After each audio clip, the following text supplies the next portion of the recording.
এখন কিছু মানুষ এলিয়েন খোঁজে না, অন্য গ্রহ থেকে আসছে সিগন্যাল ইত্যাদি না। ও বেটা নিজেই জানে না যে আমরা মানুষরাই তো এই গ্রহের বাসিন্দা না। আল্লাহ পাক এমন মালায়েকা সৃষ্টি করেছেন যার এক ফুৎকারে পুরো মহাবিশ্ব ধ্বংস হয়ে যাবে ইনশাআল্লাহ। এটা হচ্ছে পৃথিবীর সামনের ভবিষ্যৎ। আর আমাদেরকে ওই যে অন্ধকারের পথযাত্রী যারা আলোর সংজ্ঞা শেখায়, ওরা বলে যে না, পৃথিবীর পরে আমরা মঙ্গলে গিয়ে থাকবো, তারপরে অন্য একটা গ্রহে গিয়ে থাকবো, অমুক গ্রহে পানি পাওয়া গেছে ওখানে যাব। মানুষকে রঙিন স্বপ্ন দেখায়, কারণ ওরাও হয়তো বুঝে ফেলেছে যে পৃথিবীতে আমরা আর বেশি দিন নাই। যা শুরু করেছি ওয়ার্ল্ডে, আমরা নিজেরাই পৃথিবীটা ধ্বংস করে ফেলি নাকি আল্লাহ ভালো জানে। আল্লাহ পাক একা ছিলেন, কিচ্ছু ছিল না, কথা ঠিক আছে? হুয়াল আউয়ালু, আল্লাহ পাক প্রথম, তার আগে কিছু ছিল? আচ্ছা, এরপর আল্লাহ পাক সৃষ্টি করলেন কি? কলম। কি সৃষ্টি করলেন?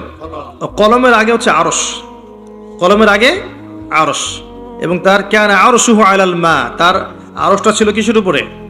পানির উপরে। আল্লাহ পাক এরপর সৃষ্টি করেছেন কলম, সৃষ্টি করে বলেছেন উকতুব, তুমি লিখো। কলম বলেছে মাযা আকতুব, আমি কি লিখবো? আল্লাহ বলছেন কিয়ামত পর্যন্ত যা যা হবে সব লিখে ফেলো। লাওহে মাহফুজের মধ্যে পুরো হিস্ট্রির শুরু থেকে শেষ পর্যন্ত কি হবে সব লেখা আছে, একদম টু দা পয়েন্ট লেখা আছে। আপনি চাইলেও আপনার তাকদীর এর মৌলিক বিষয়গুলো পরিবর্তন করতে পারবেন না। পারবেন? কার হাতে? এটা আল্লাহর হাতে। এখানে একটা কথা বলি, এখনকার এই যে বিজ্ঞান যুক্তি দর্শন, এরা কি তাকদীরে বিশ্বাস করে? করে না। আর তাকদীর হচ্ছে ইমানের 6 পিলারের এক পিলার। কেউ যদি তাকদীরে বিশ্বাস না করে সে কি ইমানদার হবে? হবে না। আপনার শিক্ষার মধ্যে কুফরি আছে। শিক্ষা ব্যবস্থা শিখাচ্ছে যে পরীক্ষা নিরীক্ষা যুক্তি দর্শন বিজ্ঞান দিয়ে কিছু প্রমাণ করতে না পারলে সেটা জ্ঞান নয়, তাই না? এটা শিখাচ্ছে না? তো আল্লাহকে আপনি ল্যাবে প্রমাণ করতে পারছেন না, মালায়েকা ফেরেশতাদেরকে আপনি ল্যাবে প্রমাণ করতে পারছেন না, তারপরে আসমানি কিতাবগুলো আগেরগুলো আপনি দেখেননি, চাক্ষুষ দেখেননি, নবী রসুলদেরকেও দেখেননি, তাই না? পরকালের যে আপনার কবরের আযাব, ইল্লিন, সিজ্জিন, যে মিজান, যে পুলসিরাত, জান্নাত জাহান্নাম দেখেছেন? এগুলোকে ল্যাবে প্রমাণ করতে পারবেন? এই যে তাকদীর, ভাগ্য, ল্যাবরেটরিতে বসে প্রমাণ করা যাবে? তো তাদের মতে পরীক্ষা নিরীক্ষা পর্যবেক্ষণের মাধ্যমে প্রমাণ না করতে পারলে সেটার গ্রহণযোগ্যতা নেই। আমাদের ইমানের যে মূলনীতি, এগুলো আল্লাহ, কিতাব, আসমানি কিতাব, রসুলগণ, পরকাল, মালায়েকা, এই যে 6টা পিলার তাকদীর, প্রত্যেকটাই কিন্তু গায়েবে বিশ্বাস, অদৃশ্য বিশ্বাস। দেখি নাই আল্লাহকে, বিশ্বাস করি, করি না? আর মালায়েকা দেখি নাই, বিশ্বাস করি না? জিনকে দেখেছেন? বিশ্বাস করেন না? রূহ বা আত্মাকে দেখেছেন? বিশ্বাস করেন না? কবরের আযাব, জান্নাত জাহান্নাম, মিজান, পুলসিরাত, এগুলো বিশ্বাস করেন না? এগুলো যেগুলো আমরা বিশ্বাস করি সেগুলো সব গায়েব না, অদৃশ্য নয়? আলিফ লাম মিম যালিকাল কিতাব লা রাইবা ফি হুদাল লিল মুত্তাকিন আল্লাযীনা ইউমিনুনা বিল গায়ব। এই যে যারা গায়েবের প্রতি বিশ্বাস করে তারাই তো মুত্তাকি, তাই নয় কি? আর এই বইটা মুত্তাকিদের জন্য। তো মুত্তাকি হতে হলে, ইমানদার হতে হলে আমাকে গায়েবে বিশ্বাস করতে হচ্ছে। আর তারা বলছে গায়েবে বিশ্বাস করলে আপনি মৌলবাদী। কথা বুঝতে পারছেন এবার? যেহেতু এগুলো মৌলিক বিষয়, ফান্ডামেন্টাল বিষয়, যেগুলো আপনি পরীক্ষা নিরীক্ষা যুক্তি দর্শন দিয়ে প্রমাণ করতে পারছেন না, তারপরেও বিশ্বাস করছেন, তাহলে আপনি একজন মৌলবাদী তাদের মতে। এই হলো একটা সংজ্ঞা ওদের। আর আমরা বলছি যে আমরা যতক্ষণ পর্যন্ত এই 6টা পিলারে বিশ্বাস করছি না ততক্ষণ মুমিনই হতে পারছি না, মুসলিমও হতে পারছি না। মুত্তাকি মুহসিন হওয়া তো অনেক দূরের কথা। তাই একজন ফান্ডামেন্টালিস্ট না হলে আমি পরিপূর্ণ মুসলিমই হতে পারবো না। তাই প্রত্যেকটা মুসলিমকে মৌলবাদী হতেই হচ্ছে, তাই নয় কি? তো এই শব্দটা ভালো না খারাপ? ভালো শব্দ, ভালো শব্দ অবশ্যই। কারণ ফান্ডামেন্টাল বিষয়গুলোতে বিশ্বাস না করলে আমি তো মুসলিমই হতে পারবো না। তাদের বিষয়গুলো একটা সমস্যায় ভোগে, সেটা হচ্ছে যে জ্ঞান আল্লাহর পক্ষ থেকে এসেছে এটা তারা বিশ্বাস করতে চায় না। জ্ঞান যে আল্লাহর পক্ষ থেকে এসেছে এটা তারা বিশ্বাস করতে চায় না। আমরা কোরআনে দেখছি আল্লাহ পাক বলছেন ওয়াআল্লামা আদামাল আসমাআ কুল্লাহা, আল্লাহ পাক আদম আলাইহিস সালামকে সমস্ত নাম শিক্ষা দিয়েছেন। আদম আলাইহিস সালাম জানতেন না? জানতেন? জানতেন না। ওয়াআল্লামাল ইনসানা মা লাম ইয়ালাম, মানুষকে সেই জ্ঞান শিক্ষা দিয়েছেন যা মানুষ জানতো না। আদম তুমি বলে দাও নামগুলো কি, তিনি বলে দিলেন। মালায়েকাদেরকে বললেন বলো নামগুলো কি, তিনি বলতে পারলেন না। তারা বলতে পারলেন না, লা ইলমা লানা ইল্লা মা আল্লামতানা, আমাদের সেই জ্ঞান নাই, যতটুকু আপনি শিখিয়েছেন অতটুকু জানি। তার মানে বুঝতে পারলাম জ্ঞান কার কাছ থেকে আসে? সূরা কাহফ পড়েন 29 নম্বর আয়াতে আল্লাহ পাক বলেছেন, ওয়াকুলিল হাক্কু মির রাব্বিকুম, হক সত্য মিথ্যার মানদণ্ড কার পক্ষ থেকে আসে? ফালা তাকুনান্না মিনাল মুমতারিন, সূরা বাকারায় আছে, সন্দেহবাদীদের অন্তর্ভুক্ত হয়ো না। আল হাক্কু মির রাব্বিক, তো আমাদের সংজ্ঞা হচ্ছে জ্ঞান, সত্য মিথ্যার মানদণ্ড, ন্যায় অন্যায়ের মানদণ্ড, ভালো মন্দের মানদণ্ড কার পক্ষ থেকে আসে? আল্লাহর পক্ষ থেকে আসে। এটা অবনত চিত্তে, বিনা যুক্তি, বিনা তর্ক, বিনা বিজ্ঞানে মেনে নেওয়ার নামই হচ্ছে ইসলাম। এখানে যুক্তি, বিজ্ঞান, দর্শন পরের সাবজেক্ট, আগে আত্মসমর্পণ, তার নাম ইসলাম। ইয ক্বাল লাহু রাব্বুহু আসলিম, যখন ইব্রাহিমকে তার রব বলেছিলেন, যখনই বলেছেন আত্মসমর্পণ করো, ক্বালা আসলামতু লিরাব্বিল আলামিন, তিনি সাথে সাথে বলেছেন আমি এই জগৎ সমূহের রবের কাছে আত্মসমর্পণ করলাম। ইব্রাহিম, তোমার সন্তান এবং স্ত্রীকে রেখে আসো ওই মরুভূমিতে। ইব্রাহিম আলাইহিস সালাম বললেন না, কি জন্য রেখে আসবো, এটা তো সাইন্টিফিক না, কোন যুক্তিতে, কোন দর্শনে রেখে আসবো, ওখানে পানি নাই, মানুষ নাই, কি জন্য রেখে আসবো? ওই যে ইবলিস যেমন বলেছিল, আমি কেন সেজদা করব, ও তো মাটির, আমি তো আগুনের। ইব্রাহিম এটা বলেছেন?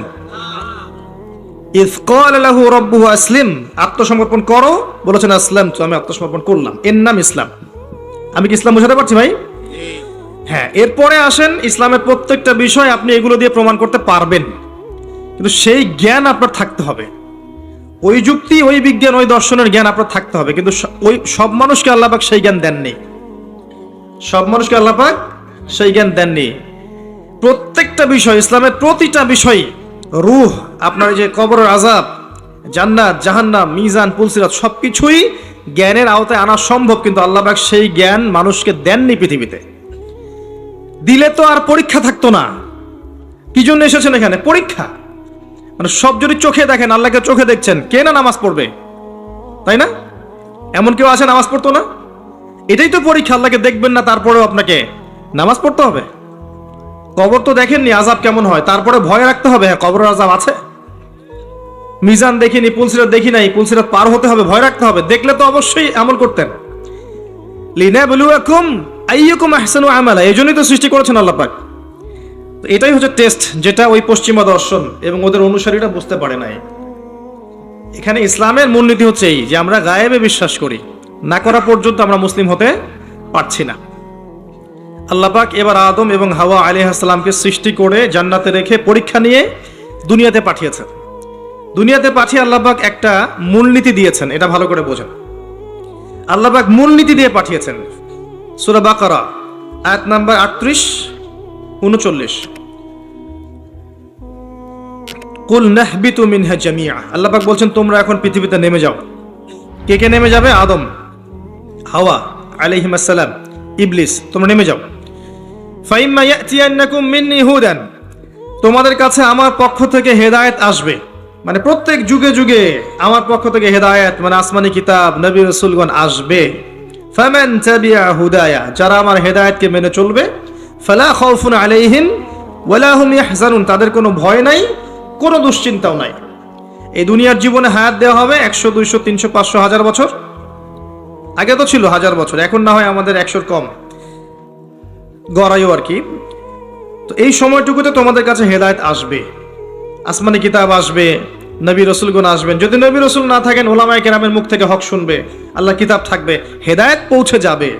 এরপর ফামান তাবিআ হুদায়া, যারা আমার হেদায়েতকে মেনে চলবে, ফালা খাউফুন আলাইহিম ওয়ালা হুম ইয়াহজানুন, কোনো টেনশন নাই, কোনো দুশ্চিন্তা নাই, আবার সেই জান্নাতে ফিরে আসবে ইনশাআল্লাহ যেখান থেকে চলে গেছো। ঠিক আছে? এখানে একটা কথা মনে পড়লো, বলে দেই। এখন কিছু মানুষ এলিয়েন খোঁজে না, অন্য গ্রহ থেকে আসছে সিগন্যাল ইত্যাদি, না? ও বেটা নিজেই জানে না যে আমরা মানুষরাই তো এই গ্রহের বাসিন্দা না, তাই না? আমরা তো এই গ্রহের বাসিন্দা ছিলাম না, ছিলাম। আমাদের পিতা ছিলেন, মা ছিলেন জান্নাতে, অন্য জায়গা থেকে আমরা এই পৃথিবীতে এসেছি, তাই নয় কি? আর ওদের ফিলোসফি হচ্ছে মানুষ বাদর থেকে হয়েছে, নাউজুবিল্লাহ। হ্যাঁ, তারা হতে পারে বাদর থেকে মানুষ, আমরা হইনি। বরং কোরআনে আল্লাহ পাক উল্টা কথা বলেছেন, সূরা আরাফের মধ্যে সম্ভবত আছে। ওই যে শনিবারের ঘটনা, শনিবারে মাছ ধরার ঘটনা মনে আছে? শনিবারে আল্লাহ পাক মাছ ধরতে নিষেধ করলেন, কিছু মানুষ মাছ ধরলো না, কিন্তু টেকনিক খাটালো, মাছগুলোকে আটকে রাখলো। এই অপরাধের কারণে আল্লাহ পাক কি করেছেন? ওদেরকে বানর বানিয়ে দিয়েছেন। তাহলে মানুষ থেকে বানর হয়েছে প্রমাণ আছে, বাদর থেকে মানুষের কোনো প্রমাণ নাই। তো এখনকার ডারউইনের তত্ত্ব আপনারা হজম করছেন, লিখছেন পরীক্ষার খাতায়, মাশাআল্লাহ। এগুলো কুফরি মতবাদ। কি মতবাদ? যখন আপনি এটা বিশ্বাস করছেন, তাহলে আপনি আদম আলাইহিস সালামের অস্তিত্বকে অস্বীকার করছেন, তাই নয় কি? যদি আপনি বিশ্বাস করেন যে আসলে এই বাদর থেকে মানুষ হয়েছে, তাহলে আদম আলাইহিস সালাম কি, তাকে কি আল্লাহ কি থেকে সৃষ্টি করেছেন? অন্য কোনো প্রাণী থেকে? কখনোই না। তাকে আল্লাহ পাক নিজ হাতে, নিজের হাতে আল্লাহ পাক মাটি থেকে, কাদা মাটি থেকে সৃষ্টি করেছেন। আল্লাহ পাক বলেননি মিনহা খালাকনাকুম ওয়া ফিহা নুঈদুকুম, বলেননি ওয়া মিনহা নুখরিজুকুম তারাতান উখরা, তোমাদেরকে এই মাটি থেকে সৃষ্টি করেছি, আবার সেখানেই ফিরিয়ে নিব, এখান থেকে আবার পুনরুত্থিত করব, তাই না? যেভাবে প্রথমবার করেছিলাম। তো খেয়াল রাখবেন, পড়াশোনা করতে গিয়ে যেন কুফরি না হয়ে যায়। তো এই একটা আয়াত আল্লাহ পাক বললেন তোমরা নেমে যাও, কিন্তু হেদায়েত আসবে, যারা হেদায়েত মেনে চলবে তারা আবার জান্নাতে ফিরে আসবে। তারপর আরেকটা আয়াত আছে 39, আল্লাহ পাক বলছেন ওয়াল্লাযীনা কাফারু, তবে যারা কুফরি করবে, ওয়া কাযযাবু বিআয়াতিনা, এবং আমার আয়াতগুলোকে মিথ্যা প্রতিপন্ন করবে, কাযযাবু মিথ্যা প্রতিপন্ন করবে, ফাউলাইকা আসহাবুন নার, তারা চিরস্থায়ী, তারা জাহান্নামের অধিবাসী হবে, হুম ফিহা খালিদুন, তারা সেখানে চিরস্থায়ী থাকবে। এটা কি জীবন দর্শন না? সহজ সরল জীবন দর্শন। আল্লাহর পক্ষ থেকে হেদায়েত আসবে, দুনিয়ার সময়টা লিমিটেড, এই সময়ে হেদায়েত আপনার কাছে আসবে, এটা আল্লাহর দায়িত্ব পৌঁছে দেয়া। এরপর যদি আপনি মেনে নেন, আপনি সেই জান্নাতে যাবেন ইনশাআল্লাহ, যেখান থেকে এসেছেন ইনশাআল্লাহ। আর যদি আপনি না মানেন, অস্বীকার করেন, মিথ্যা প্রতিপন্ন করেন, তাহলে ওই ইবলিসের সাথেই, অহংকারী ইবলিসের সাথেই চিরস্থায়ী জাহান্নামে যেতে হবে। আমরা এখন কি চাই সেটা আমাদেরকে সিদ্ধান্ত নিতে হবে, তাই নয় কি? আল্লাহ পাক কি জোর করবেন? আল্লাহ পাক জোর করবেন না। কুলিল হাক্কু মির রাব্বিকুম ফামান শাআ ফালইউমিন, যার ইচ্ছা হয় সে ঈমান আনুক, ওয়া মান শাআ ফালইয়াকফুর, যার ইচ্ছা হয় অস্বীকার করুক। আল্লাহ দুনিয়াতে আযাব দিতে পারেন, বিপদ আপদে ফেলতে পারেন, শাস্তি দিতে পারেন, চিরস্থায়ী জাহান্নাম দুনিয়াতে দিবেন না, দিবেন? আল্লাহ ফিরে আসার সুযোগ দিবেন। আর আল্লাহ আরো বলেছেন ওয়া হাদাইনাহুন নাজদাইন, আমি দুইটা পথ দেখিয়ে দিয়েছি। অন্য সূরা আল্লাহ পাক বলেছেন ইম্মা শাকিরা ওয়া ইম্মা কাফুরা, ইচ্ছা হলে তুমি কৃতজ্ঞ হও, ইচ্ছা হলে অকৃতজ্ঞ হও। লা ইকরাহা ফিদ-দীন, দিনে কোনো জবরদস্তি নেই, ঘাট ধরে কাউকে ইসলাম কবুল করাতে হবে না, হবে? আল্লাহ পাক চান্স দিয়েছেন এই সময়টুকুতে। এবার আসেন যে প্রত্যেক যুগে যুগে আল্লাহ পাক কি তার পক্ষ থেকে নবী রাসূল পাঠাননি? আসমানি কিতাব পাঠান নাই? নূহ আলাইহিস সালাম 950 বছর দাওয়াত দিয়েছেন, তার কাছে আল্লাহর কিতাব আসেনি? 950 বছর দাওয়াত দেওয়ার পরে কিছু মানুষ ইসলাম কবুল করেছে, কিছু বেশিরভাগ মানুষই করে নাই। যে বেশিরভাগ মানুষ করেনি, আল্লাহ পাক তাদেরকে ডুবিয়ে দিয়েছেন না? আর নূহ আলাইহিস সালামকে এবং তার সঙ্গী সাথী সহ নাজাত দিয়েছেন, উদ্ধার করেছেন, করেননি? একই সুন্নাহ। আদ জাতির কাছে যান, বড় বড় দেহের যারা ঈমান এনেছে আল্লাহ পাক উদ্ধার করেছেন, ঈমান আনে নাই দুনিয়ায় দুনিয়াতেও লাঞ্ছিত করেছেন, পরকালেও চিরস্থায়ী জাহান্নামে পাঠাবেন। সামুদ জাতি, সালেহ আলাইহিস সালাম, একই কাহিনী। যারা ঈমান এনেছে আল্লাহ পাক উদ্ধার করেছেন, ঈমান আনে নাই ধ্বংস করে দিয়েছেন। কওমে মাদিয়ান, শুআয়ব আলাইহিস সালামের কওম, একই ঘটনা। ঈমান এনেছে উদ্ধার, ঈমান আনে নাই আল্লাহ পাক ভূমিকম্প দিয়ে ধ্বংস করেছেন। ফিরআউন, একই ঘটনা। দাওয়াত দেওয়া হয়েছে, মুজিজা দেখানো হয়েছে, বারবার সতর্ক করা হয়েছে, ফিরআউন শোনেনি, পাল্টা ধাওয়া করেছে, লোহিত সাগরে আল্লাহ পাক একত্রিত করেছেন, মুহূর্তে ডুবিয়ে দিয়েছেন, শেষ। আর মূসা আলাইহিস সালামকে উদ্ধার করেছেন। একটা কথা এখানে বলি, আল্লাহ পাক যেভাবে লোহিত সাগরে মূসা আলাইহিস সালামের বিপক্ষে এই যে ফেরাউন এবং তার অনুসারীদেরকে একত্রিত করেছিলেন এবং একত্রিত করে আল্লাহ পাক সদল বলে ডুবিয়ে দিয়েছেন, ঠিক একই সুন্নাহ আল্লাহ পাক আবারও ভবিষ্যতে করবেন আরেকবার ইনশাআল্লাহ। হতাশ হবেন না, কষ্ট নেবেন না। বিষয়টা হচ্ছে যে আমরা আমাদের ঘুমন্ত অবস্থার কারণে এই পরিস্থিতি সৃষ্টি হয়েছে। আমাদের ঈমানের কমতির কারণে আমরা যে কোরআন সুন্নাহ থেকে দূরে সরে গেছি, আমল আকীদা আখলাক খারাপ হয়ে গেছে, হারামখোর হয়ে গেছি, জেনা, সুদ, ঘুষ, ব্যভিচার, পর্নোগ্রাফি, যাবতীয় বিষয়ে আসক্ত হয়ে গেছি। আল্লাহর পথ ছেড়ে দিয়ে আমরা যে শয়তানের পথে হেঁটেছি, এই সময়টুকুর মধ্যে ইসলামের দুশমনরা শক্তিশালী হয়ে গেছে। আল্লাহ পাক কি করবেন জানেন? এখন এই যে সময়টুকু দিয়েছেন আমাদেরকে, এই সময়টুকুর মধ্যে যদি আমরা দিনের জন্য কিছু না করি, ব্যক্তি পর্যায়ে, পারিবারিক পর্যায়ে, সোশ্যাল পর্যায়ে যদি না করি, আল্লাহ পাক আমাদেরকে সরিয়ে দিবেন আস্তে করে, দিয়ে ইস্তাবদিল কওমান গায়রাকুম, অন্য কওমকে আল্লাহ পাক হেদায়েত দিয়ে এই জায়গায় নিয়ে আসবেন। সুম্মা লা ইয়াকুনু আমসালাকুম, তারা তোমাদের মতো হবে না। আল্লাহ বলেছেন ইন্নাল্লাহা লা ইউগাইয়িরু মা বিকওমিন হাত্তা ইউগাইয়িরু মা বিআনফুসিহিম। আল্লাহ পাক একটা কওমের অবস্থা ততক্ষণ পরিবর্তন করেন না যতক্ষণ না ওরা নিজেদের অবস্থা পরিবর্তনের চেষ্টা করে। আমরা কি চেষ্টাটা করেছি বলেন দেখি এবার? কথা বললে তো মাইন্ড করে ফেলে। সত্যি কথা বলছি, আমাদের চেষ্টার ত্রুটি ছিল। অনেক বড় বড় ইস্যু আছে যেখানে আমরা চেষ্টা মোটেও করতে পারি নাই। আমরা ছোটখাটো বিষয় নিয়ে এত ব্যস্ত ছিলাম একে অন্যের সাথে মানে কাদা ছড়াছড়ি করতে, যে এই সুযোগে আমাদের শত্রুটা অনেক দূর হেঁটে গেছে। এটা ক্যাচ করা এখন আমাদের জন্য অনেক কঠিন হয়ে গেছে। এখনো আমরা সে একই কাজই করে যাচ্ছি। জি, এখন 2022-এ এসেও দেখবেন আমরা সে একই কাজই করে যাচ্ছি। আর যারা চেষ্টা করেছিলেন সত্যিকার অর্থেই, তাদেরকে আমরা দিন দিন হারিয়ে ফেলেছি। তাদেরকে আমরা ডে বাই ডে হারিয়ে ফেলেছি। আল্লাহ পাক যেন নতুন প্রজন্ম সৃষ্টি করেন। আল্লাহ যাকে পছন্দ করেন আল্লাহ পাক যেন তাকে কবুল করেন। আল্লাহ যার মধ্যে খুলুসিয়াত দেখেন, সামর্থ্য দেখেন, যোগ্যতা দেখেন, ঈমান দেখেন, তাকওয়া দেখেন, আল্লাহ পাক তাকেই যেন কবুল করেন। এবং তাদেরকে দিয়ে আল্লাহ পাক এমন একটা রেভলিউশন ক্রিয়েট করেন যাতে আগামী দিনগুলোতে মুসলিমরা অধঃপতনের হাত থেকে রক্ষা পায় এবং কোরআন এবং হাদিসকে হাতে নিয়ে এই জালেম সভ্যতাকে চ্যালেঞ্জ করতে পারে। এবং আল্লাহর জমিন, আল্লাহর দিনের যে নূর, যে রব, আল্লাহর দিনের যে ফ্লেভার, যে আধ্যাত্মিকত্ব, যে পতাকার রং, এটা যেন আল্লাহ পাক প্রতিষ্ঠা করতে পারে, তৌফিক দান করেন আমিন।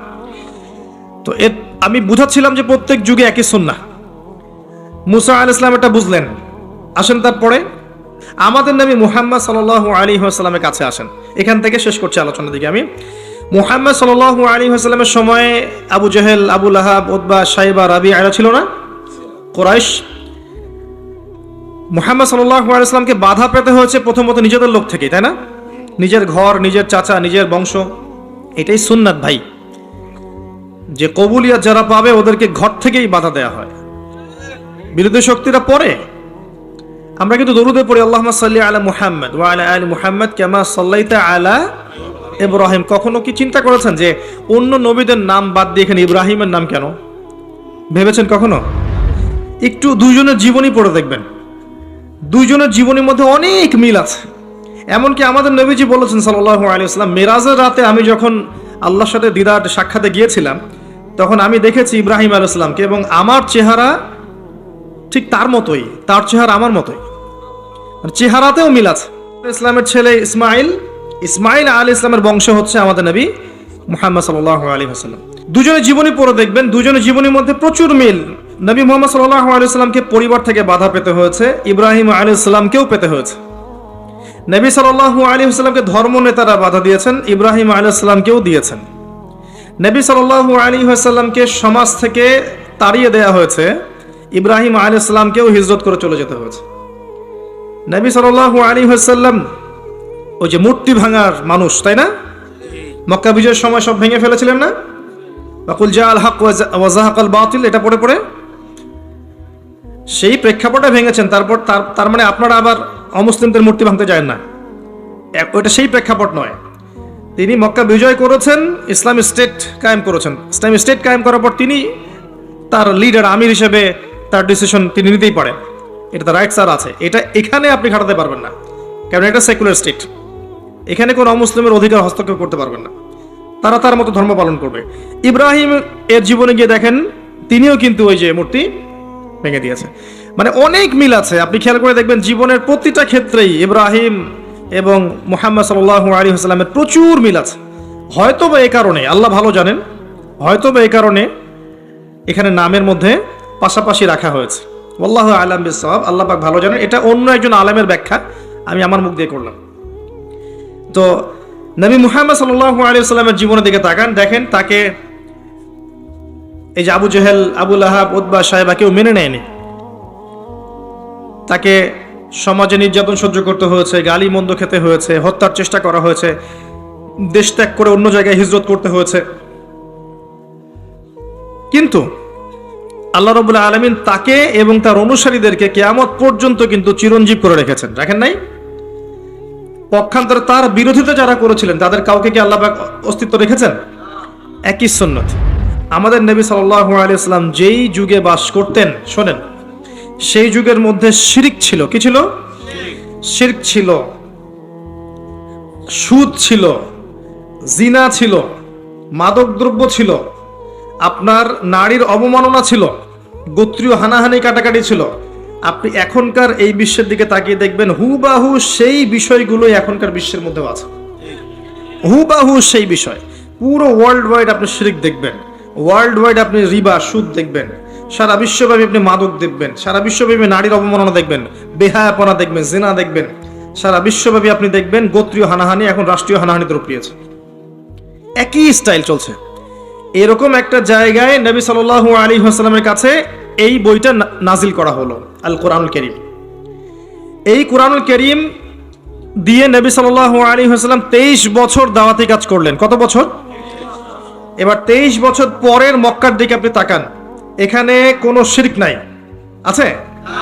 কোনো সুদ নাই, মাদক নাই, নারীর কোনো অবমাননা নাই, কোনো অশ্লীলতা নাই, গোত্রীয় হানাহানি কাটাকাটি কিচ্ছু আছে? কিচ্ছু নাই। এই 23 বছর শুধুমাত্র আল কোরআন এবং এর ব্যাখ্যা সুন্নাহ, এই দুইটাকে কাজে লাগিয়ে নবী সাল্লাল্লাহু আলাইহি ওয়াসাল্লাম জাহেলি সমাজকে সোনালী সমাজে পরিণত করলেন। এই এখন আমাকে বলেন, সেই আল্লাহ কি এখন নাই? সেই কিতাব নাই? সেই নবীর সুন্নাহ নেই? তাহলে আজকেও কি সম্ভব ছিল না জাহিলিয়াত দূর করে আলো জ্বালানো? সম্ভব ছিল না? ছিল। কিছু কাজ করতে হতো বা করতে হবে, বলে দেব কি কি? আল্লাহ আমাকে তৌফিক দান করুন, আপনাদের সবাইকেও করার তৌফিক দান করুন। দুইটার দিক বলছি। এক নম্বর দিক হচ্ছে জ্ঞান অর্জন করতে হবে, জ্ঞান অনুযায়ী আমল করতে হবে, পারিবারিক আদর্শটা ধরে রাখতে হবে, আপনার হালাল রিজিকের ব্যবস্থা করতে হবে, আপনাকে দিনের জন্য নিজের জান মাল সময় শ্রম প্রতিভা দিয়ে দিনের খেদমতে আঞ্জাম দিতে হবে, উম্মার ঐক্যের জন্য আপনাকে চেষ্টা করতে হবে, অর্থনৈতিকভাবে স্বাবলম্বী হতে হবে এবং এমনভাবে ইসলামের দাওয়াত দিয়ে উম্মাকে, দেশকে, জাতিকে, রাষ্ট্রকে ভালো কিছু দিতে হবে যেন আমরা মধ্যম পন্থায় ইসলামের পতাকা নিয়ে এগিয়ে যেতে পারি। এই কাজগুলো করলে আজও সম্ভব, আলো জ্বালানো আজও সম্ভব। আরেকটা কাজ, এই বইটার হক আদায় করতে হবে, আল কোরআনের হক আদায় করতে হবে, বিশুদ্ধ তিলাওয়াত শিখতে হবে। এক নাম্বার কি? বিশুদ্ধ তিলাওয়াত শিখতে হবে। 2 নাম্বার হচ্ছে এর কিছু অংশ হিফজ করার চেষ্টা করতে হবে। 3 নাম্বার এর অর্থটা বোঝার চেষ্টা করতে হবে। 4 নাম্বার এর আদেশগুলো মেনে চলার চেষ্টা করতে হবে। 5 নাম্বার এর সমস্ত নিষেধ বর্জন করার চেষ্টা করতে হবে। আর 6 নাম্বার এর দাওয়াতটা মানুষের ঘরে ঘরে পৌঁছানোর চেষ্টা করতে হবে। পারা যাবে ইনশাআল্লাহ? তিলাওয়াত কতটুকু সময় লাগতে পারে ভাই তিলাওয়াত শিখতে? 1 মাস, 2 মাস, 3 মাস, সর্বোচ্চ 3 মাস। 3টা মাস আমরা 1 ঘন্টা করে আল্লাহর জন্য উৎসর্গ করতে পারবো না? 3 মাসে 90 দিন, তাই না? দৈনিক যদি 1 ঘন্টা করে দেন তাহলে 30 ঘন্টা হচ্ছে আপনার, 90 ঘন্টা হচ্ছে আপনার। তো 90 ঘন্টায় কয় দিন হয়? 90 ঘন্টায় কয় দিন হয়? 4 দিনের বেশি বা 4 দিনের মতোই নাকি? 4 দিনের কাছাকাছি, 3 দিন প্লাস 4 দিনের কাছাকাছি। 4টা দিন যদি আপনি আল্লাহর জন্য দিয়ে দেন, উৎসর্গ করেন, এই বই আল্লাহর কিতাব আপনি পড়া শিখে যাবেন। আপনি কি রাজি নাই? মাত্র 4টা দিন আপনি উৎসর্গ করেন আল্লাহর জন্য। একজন ওস্তাদের কাছে যান, একজন কারির কাছে যান, মাদ্রাসার শিক্ষকের কাছে যান। আর আমার পরামর্শ যে কমই মাদ্রাসার ওস্তাদদের সাথে থাকেন, এটা আমার পরামর্শ। তাহলে আপনি ভালো শিখবেন। আরবি ব্যাকরণ থেকে শুরু করে আপনি কোরআন, হাদিস, ফিকহ, অন্যান্য বিষয়গুলো ভালো শিখবেন ইনশাআল্লাহ। গিয়ে আপনি সুন্দর করে কোরআন পড়া শেখেন। পারবেন না ইনশাআল্লাহ ভাই? তিলাওয়াত শিখতে 3 মাস লাগে বলেছি। 3 মাসকে আপনি যদি 90 ঘন্টায় ভাগ করেন, দেখবেন আপনি আপনার জীবনের 4 দিন দিচ্ছেন মাত্র। 4 দিন কোনো আলেমের কাছে যান, মুয়াজ্জিন, ইমাম সাহেব, কওমি মাদ্রাসার শিক্ষক, তার কাছে গিয়ে পড়ে থাকেন, আপনি দেখবেন কোরআন শিখে ফেলেছেন ইনশাআল্লাহ। ডেইলি 1 ঘন্টা করে সময় দেওয়া যাবে না ভাই? যাবে না? 1 ঘন্টা আপনি টেলিভিশন বা ফেসবুক, ইউটিউবিং করে কিন্তু নষ্ট করেন। করেন না? 1 ঘন্টার চেয়ে বেশি করেন। আড্ডা মেরে গল্পগুজব করে, যে দোকানে চায়ের স্টলে বসে আমরা নষ্ট করি না? আমি যদি মারা যাই, এই মানুষগুলোর কেউই আমাকে মনে রাখবে না, যাদের জন্য আপনি এত কিছু করছেন। একটা সময় পর্যন্ত রাখতে পারে, এরপর আস্তে আস্তে মানুষের স্মৃতি থেকে কিন্তু আপনি ভুলে যাবেন। মানুষ কাদেরকে মনে রাখে? যারা পৃথিবীতে ভালো কিছু করে গেছে, এদেরকে মানুষ মনে রাখে, তাই না? কিন্তু আমরা যারা সাধারণ মানুষ, আমাদেরকে কি খুব বেশি মানুষ মনে রাখবে ভাই? রাখবে না। যাদের জন্য আমরা সারা জীবন দিয়ে দিচ্ছি, যে বাড়ি গাড়ি টাকা করি ব্যাংক ব্যালেন্স এগুলো করছি, দেখা যাবে এগুলো করতে করতে আমাদের হায়াত শেষ, মৌতের 40 দিনের মধ্যে দেখবেন ভুলে গেছে, সম্পত্তি নিয়ে কারাকারি শুরু করে দিয়েছে, করে না? তো দুনিয়ার মানুষের স্বার্থ দেখে নিজের স্বার্থ নষ্ট করার কোনো মানে হয়? আমাদের স্বার্থ হচ্ছে কবর, তাই না? আর পরকালে কোরআন আমার সাথে যাবে না? যাবে না? কোরআন সুপারিশ করবে না? করবে ইনশাল্লাহ। অতএব কোরআনকে সময় দেন, স্মার্ট হয়ে যান। আপনি আপনার ভালো বোঝার শিখেন, কোরআন পড়েন, কোরআন তেলাওয়াত করা শেখেন। 3 মাস 4 মাস 5 মাস 6 মাস যত সময় লাগে লাগুক, আপনি শেখেন, পারা যাবে ইনশাল্লাহ। আগামী রমজান আসার আগেই কারা কারা শিখবেন হাত তোলেন ইনশাআল্লাহ। মাশাআল্লাহ, জাযাকুমুল্লাহ। বসেন। প্রত্যেক হরফে 10 নেকি পাবেন। আলিফ লাম মিম বললে 30 নেকি পাবেন। কোরআনে সূরা ফাতিহা পড়বেন, এটা সকল রোগের শেফা। আয়াতুল কুরসি পড়বেন প্রত্যেক ফরজ সালাতের পর, সূরা বাকারার 255 নম্বর আয়াত, আয়াতুল কুরসি। মৃত্যু ছাড়া জান্নাতে যাওয়ার জন্য কোনো বাধা নাই সেই ব্যক্তির। রাতের বেলা সূরা মুলক পড়বেন, ওই ব্যক্তির কবরের আযাব ইনশাআল্লাহ আল্লাহ পাক মাফ করে দিবেন। সূরা কাহফ পড়বেন শুক্রবার জুমার দিনে, আল্লাহ পাক আপনার জীবদ্দশা বের হলেও আপনাকে আল্লাহ পাক হেফাজত করবে ইনশাআল্লাহ। সূরা ইয়াসিন মুখস্থ করবেন, আর রহমান পড়বেন, সূরা বাকারার শেষের 2-3টা আয়াত পড়বেন রাতের বেলা। সারা রাত ইবাদত করলে যে নেকি হয়, আপনি এখন সূরা বাকারার শেষের 3টা আয়াত পড়ে ঘুমিয়ে যান, সেই নেকি পাবেন ইনশাআল্লাহ। সবই সহিহ হাদিসে এসেছে। সূরা ইখলাস পড়েন 3 বার বা 10 বার, সূরা ফালাক পড়েন 3 বার, নাস পড়েন 3 বার, দৃশ্য অদৃশ্যের সমস্ত ক্ষতি থেকে আপনি বেঁচে থাকবেন ইনশাআল্লাহ। সূরা কাফিরুন পড়েন ঘুমানোর সময়, আল্লাহ পাক আপনাকে শিরকের পাপ থেকে বাঁচিয়ে রাখবে। এই ফজিলতগুলো কখন পাবো ভাই? যখন আমি কোরআন বিশুদ্ধ করে পড়তে জানবো, তখনই তো, নাকি? বিশুদ্ধ পড়তে না জানি, সারা জীবন ভুল পড়ে যাব, অর্থ বিকৃত হবে, আমার ইমানে জায়গা কুফরি হয়ে যেতে পারে। ঠিক আছে? কোরআনে এমন অনেক জায়গা আছে যেখানে মাখরাজের কারণে, অক্ষরের 19-20-এর কারণে এমন অর্থ পরিবর্তন হতে পারে যে ইমান এবং কুফরির প্রশ্ন চলে আসতে পারে। অতএব খুব ভালো করে কোরআন তেলাওয়াত করা শিখতে হবে এবং নিয়মিত কমপক্ষে 1 পারা করে কোরআন পড়ার চেষ্টা করবেন। পারা যাবে ইনশাআল্লাহ। ডেইলি 1 পারা মানে আপনার মাসে 30 পারা, মানে প্রতি মাসে আপনি 1টা খতম দিচ্ছেন, বছরে আপনি 12টা খতম দিচ্ছেন। পারা যাবে ইনশাআল্লাহ। আল্লাহ পাক তৌফিক দান করুন, আমিন। 1 পারা পড়তে খুব বেশি সময় লাগে না, সর্বোচ্চ আপনার যদি পড়ার ফ্লুয়েন্সি থাকে, আপনি আধা ঘন্টা 40 মিনিট লাগবে। যদি একটু ধীরে পড়েন 1 ঘন্টা লাগবে। এই কাজটা করতে পারেন। আমার পরামর্শ হচ্ছে ফজরের নামাজের পরে। ফজরের নামাজটা পড়া হয়ে গেল, পড়ে আপনি এখন জিকির আজগার করছেন, তাসবিহ তাহলিল করছেন, করতে করতে করতে কোরআনটা নিয়ে বসলেন, বসে 1 পারা পড়ে ফেললেন। 1 পারা পড়তে পড়তে আপনার 1 পারার হক আদায় হয়েছে, দেখবেন সূর্য উঠে গেছে। সূর্য উঠে গেল, ইশরাকের সময় হয়ে গেল, তখন আপনি 2 রাকাত নামাজ পড়ে বাসায় ফিরে যান, 1টা কবুল হজ, 1টা কবুল ওমরার নেকি পাবেন ইনশাআল্লাহ। মনে করেন ঢাকা শহরের মানুষ, এখন আমি তো ঢাকার মানুষ হয়ে গেছি, জ্যামটা একটা কমন জিনিস না? জ্যামে বসে আছে আধা ঘন্টা 1 ঘন্টা বসে আছে, এই যে ফোন আছে, আপনি ফোনে অ্যাপস আছে না, অ্যাপস বের করেন, 10টা পৃষ্ঠা পড়ে ফেলতে পারবেন না? সময়টা কাজে লাগলো। সময় কাজে লাগাতে হবে, টাইম ভাগ করে করে স্মার্ট হতে হবে, টাইমটা কাজে লাগাতে হবে। মনে করেন আপনি শীতের বেলা ব্যাডমিন্টন খেলছেন, কথার কথা খেলেন তো নাকি, বা ফুটবল খেলছেন, বা যুবকরা অনেক সময় অনেক খেলাধুলা করে, ওই সময়টুকুর মধ্যেও কিন্তু আপনি সুবহানাল্লাহ পড়তেই থাকতে পারেন, মনে মনে, পারেন না? আলহামদুলিল্লাহ পড়তে থাকতে পারেন, আল্লাহু আকবার পড়তে থাকতে পারেন। মানে আপনি একটা কাজ করছেন, আরেকটা কাজ করতেছেন মনে মনে। এটাকে বলে যে প্রোডাক্টিভ মুসলিম, মানে আপনি আপনার সময়টাকে মূল্যায়ন করছেন। একই সাথে কয়েকটা কাজ করতে শিখতে হবে, একই সাথে কয়েকটা কাজ।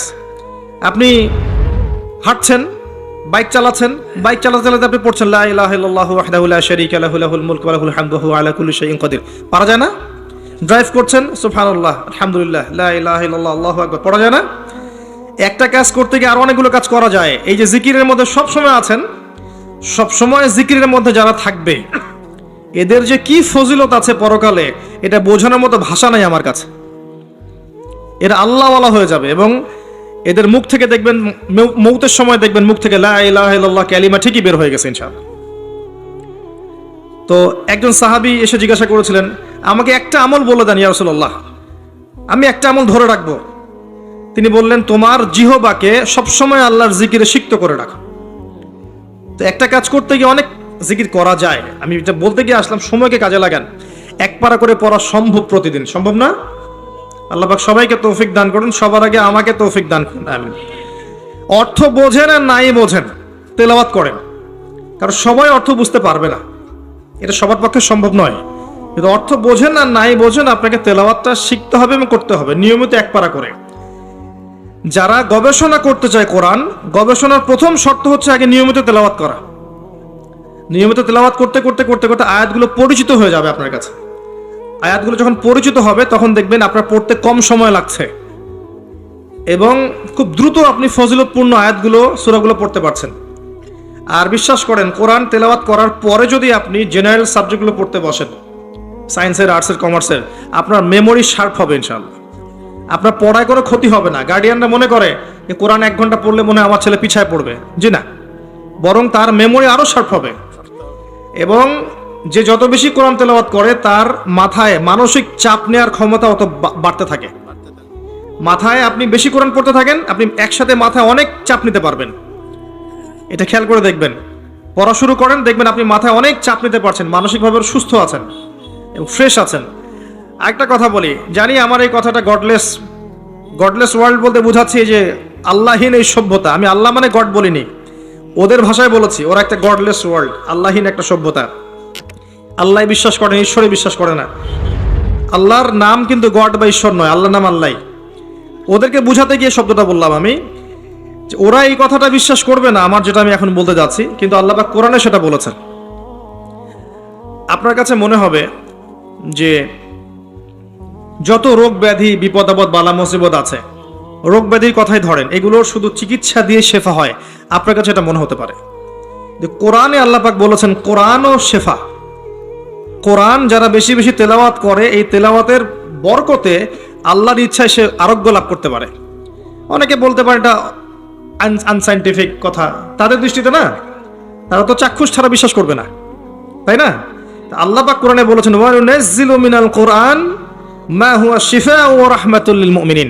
আমি কোরআন নাজিল করেছি, এই কোরআনের মধ্যে মুমিনদের জন্য শেফা আছে, আরোগ্য আছে, দেহের আরোগ্য, মনের আরোগ্য আছে, আত্মার রোগের শেফা আছে, এখানে দেহের শেফা আছে। আরেকটা আয়াত বলতে যাচ্ছি, সূরা বানু ইসরাইল। আপনি খেয়াল করে দেখবেন, যারা কোরআন তেলাওয়াত খুব বেশি বেশি করে অনেক ধরনের বিপদ আপদ, বালা মুসিবত, রোগ ব্যাধি থেকে আল্লাহ পাক হেফাজত করে রাখেন তাদেরকে। এটা তারা বুঝতে পারে, আপনি বুঝতে পারবেন না। আল্লাহ সূরা বানি ইসরাইলের মধ্যে বলেছেন, আল্লাহ বলেছেন যে ওয়াইদা ক্বরাতাল কোরআন, হে নবী যখন তুমি কোরআন তেলাওয়াত করবে বা করো, জাআলনা বাইনাকা ওয়া বাইনাল্লাযীনা লা ইউমিনুনা বিল আখিরাহ হিজাবাম মাসতুরা।